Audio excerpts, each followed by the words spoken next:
Episode के start में हॉबिन डकवा के लिखे रैप को गा रहा होता है, जिसके कारण म्यूजिक कंपनी का ओनर हॉबिन से काफी प्रभावित हो जाता है और वो अपने असिस्टेंट से पूछता है इसके बाद कोई ऑडिशन है क्या। जब असिस्टेंट उसे बताता है कि एक और लड़का लाइन में है तो वो उसकी प्रोफाइल देखने के बाद फिर डकवा की प्रोफाइल देखने के बाद वो उसको मना कर देता है। दूसरी ओर डकवा एक कमरे में बैठे रैप की प्रैक्टिस कर रहा होता है। तभी असिस्टेंट उस जगह पर आता है और डकवा से बोलता है कि हमने अपना सिंगर चूज कर लिया है, अब तुम्हें ऑडिशन देने की कोई जरूरत नहीं है। फिर डकवा उससे काफी विनती करता है कि मुझको भी ऑडिशन में एक बार चांस देके देखिए, मैं काफी अच्छा गाता हूँ, लेकिन असिस्टेंट उसकी बात नहीं मानता और उसे भगा देता है। तभी ओनर उस जगह पर आता है और डकवा से बोलता है कि हमें हमारा रैपर मिल चुका है तो तुम अगली बार ट्राई करना। वहीं हॉबिन डकवा के लिखे हुए रैप को गाकर सिलेक्ट हो चुका होता है, जो देखकर डकवा का बहुत बुरा लगता है। सीन कट होता है बस का, जहाँ पे हमें दिखाया जाता है कि डकवा बस में काफी उदास बैठा हुआ है और घर की ओर जा रहा होता है और वो यही सोच रहा होता है कि इस दुनिया में टैलेंट की कोई जगह नहीं है, सबको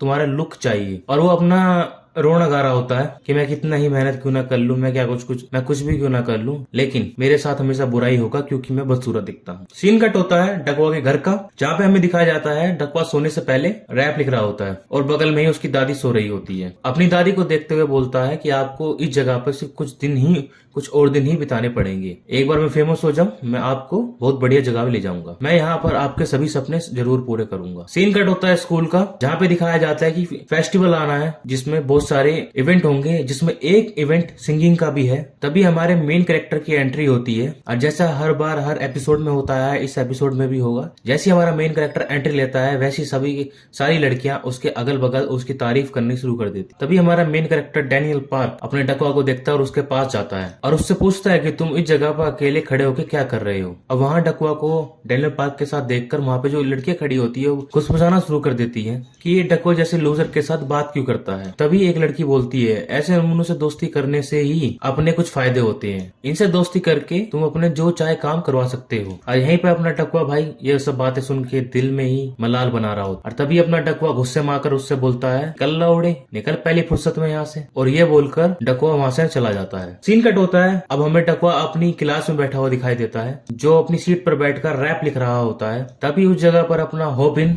एके द बुली आ जाता है और उसको सताना शुरू कर देता है और बोलता है कि तेरा कुछ नहीं होगा, तू रैप लिख, कुछ भी लिख, तू नाली का कीड़ा है, नाली का कीड़ा ही रहेगा। जस्ट लाइक अपना डैनियल पार्क पहले एपिसोड में। अगर अभी तक आप इस चैनल पे बने हुए हैं, अगर वीडियो पसंद आ रही है तो लाइक शेयर सब्सक्राइब करके जरूर जाना यार। हमारे 5 सब्सक्राइबर हो चुके हैं, 10 होने में सिर्फ 5 की कमी है और वो आप पूरी कर सकते हैं, मुझे पता है। सीन कट होता है, छुट्टी हो चुकी है हमारी। डकवा स्कूल फेस्टिवल के पोस्टर के सामने खड़ा होता है। अब वहीं पे हमें दिखाया जाता है उसके नीचे एक सिंगिंग कॉम्पिटिशन है जिसमें पार्टिसिपेट करने के लिए बंदों की भर्ती जारी है और अपना डकवा उस सिंगिंग में पार्टिसिपेट करने के लिए फॉर्म ले लेता है। सीन कट होता है डकवा अपना स्कूल से वापस घर आ चुका है, उसकी दादी उसका वेट कर रही है। तभी वो रास्ते में अपनी दादी को एक फूड स्टॉल लगाए हुए देख लेता है और डकवा को देखते ही हमारी दादी माँ उससे पूछने लगती है कि तुम्हें भूख तो नहीं लगी है बेटा, और वो डकवा को ऑफर करती है फूड, लेकिन डकवा अपना मना कर देता है खाने से क्योंकि वो जानता है उसकी दादी उस फूड को बेचकर पैसे कमा सकती है। और वहीं पे अपना हॉबिन आ जाता है और डकवा से बात करना शुरू कर देता है। ये देखकर दादी को लगता है कि ये मेरे डकवा का दोस्त है, उसके दोस्तों को फूड ऑफर करती है और उनसे पैसे भी नहीं लेती है। ये सब देखकर डकवा को काफी बुरा लगता है कि मेरी वजह से मेरी दादी का नुकसान हो गया है। हॉबिन और उसकी गैंग वहाँ से निकल जाती है। जो खाना उसकी दादी ने इनके लिए पैक किया था कि घर पे खा लेंगे,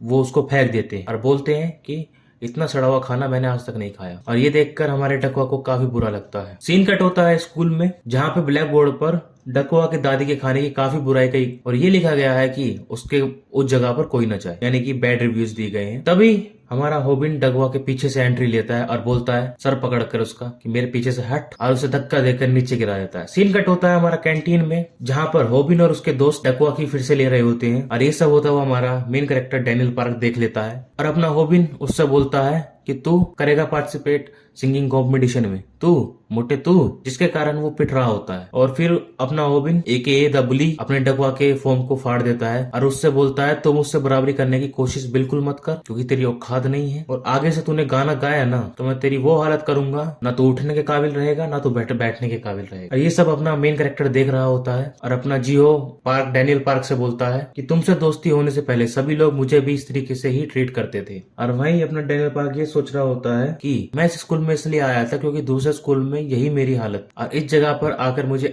ऐसा पता चला कि हर जगह पर कमीन इंसान रहते ही हैं, चाहे आप कहीं भी चले जाएं दुनिया के किसी भी कोने में, जिन्हें कमजोरों को परेशान करने में काफी मजा आता। फिर अपना एक द बुली हॉबिन डकवा को पीटते हुए बोलता है, जा मेरे लिए खाना लेके आ। और अपना डकवा आगेकारी बुलीड पर्सन उनके लिए खाना लेके आता है। फिर उसको दोबारा मारते हुए उसे पानी लाने के लिए भेजते हैं। लेकिन हमारा हॉबिन जब अपना डकवा पानी लेते हुए आता है तो अपना हॉबिन उसे नीचे गिरा देता है और उसकी बेइज्जती करने शुरू कर देता है। अब ये सब देखकर अपना डैनियल पार्क का सबर का बांध टूट जाता है और वो अपनी प्लेट जियो को देते हुए एकदम मर्दाना स्टाइल में सलमान खान भाई जैसे हॉबिन के पास जाता है। और अपना हॉबिन जब अपने मेन कैरेक्टर को देख लेता है और बोलता है, अब तेरे को क्या चाहिए बे। और जब अपना डैनियल पार्क बगल में देखता है तो उसके साथ होंगजे भी खड़ा होता है। और होंगजे ही नहीं, अपना वास्को भाई भी एंट्री ले चुका है कैंटीन में और वो भी उसके पीछे खड़ा हुआ है। और अपना जिंग सोंग वो भी आ चुका है। अब ये सब देख के हमारे तीन एके द बुलीज की फटके हाथ में आ जाती है और वो वहां से चले जाते हैं और अपना डकवा भी वहां से चला जाता है अपनी बुरी हालत में। तभी हमारा डैनियल पार्क कागज का टुकड़ा देखता है,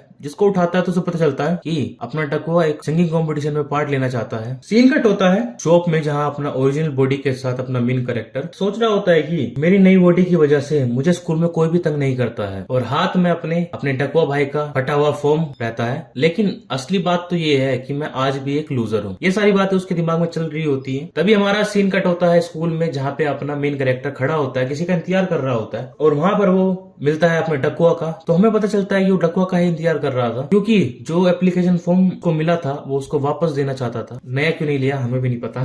तभी अपना डकवा एंग्री मैन बन के बोलता है उससे कि मुझे इसकी कोई जरूरत नहीं है, तुम अपने काम से काम रखो, और वहां से चला जाता है। डकवा उसे बताता है कि एमिनम दुनिया का बेस्ट रैपर है। भाई बेस्ट नहीं है, वो गॉड है। गलत फहमी खत्म नहीं होती, एनिमे में भी एनिमम की तरह बनना चाहता है। और अपना सीन कट होता है जहाँ पे हॉबिन अपने दोस्तों के साथ बैठा हुआ होता है और ये डिस्कस कर रहा होता है कि वो म्यूजिक फेस्टिवल में क्या गाएगा। और तभी वो बोलता है, मैं और जोंकी जो उसका एक पट्टा होता है, इस कंपटीशन में एक साथ पार्टिसिपेट करने वाले हैं, और अगर हम इस जगह पर एक साथ हों तो हमें कोई भी नहीं हरा सकता है। और तो और मुझे म्यूजिक कंपनी का ओनर भी सपोर्ट कर रहा है, तो हमारा इस जगह पर जीतना तय है। और दूसरी ओर अपना डकवा एक कागज पे रैप लिख रहा होता है। ये सब देखते हुए हमारा हॉबिन देख लेता है और फिर से उसके पास जाता है, तंग करता है और उससे बोलता है कि लौड़े बंद कर लिखना, क्या करेगा इसका लिख के तू। और उसका जो गाना लिखा होता है वो उसे हॉबिन फाड़ के चला जाता है। सीन कट होता है, हमें मेन कैरेक्टर दिखाया जाता है जो क्लास में झाड़ू मार रहा होता है, एक गाना गा रहा होता है, जिसको सुनकर हमारा डकवा उसकी क्लास के सामने पहुंचता है और उससे पूछता है कि तुम्हारा गाना है क्या। इसमें हमारा मेन कैरेक्टर बोलता है 7वें एपिसोड में आना और आगे की कहानी जान के जाना। तो भाई लोगों, वीडियो खत्म होती है यहाँ पर। अगर पसंद आई हो तो भाई एक लाइक का बटन दबा देना, एक शेयर का बटन दबा देना, सब्सक्राइब का बटन दबा देना। तीनों में से कोई भी नहीं दबाओगे मुझे पता है, लेकिन सब्सक्राइब का दबा देना, क्योंकि हमारे 10 सब्सक्राइबर होने वाले हैं।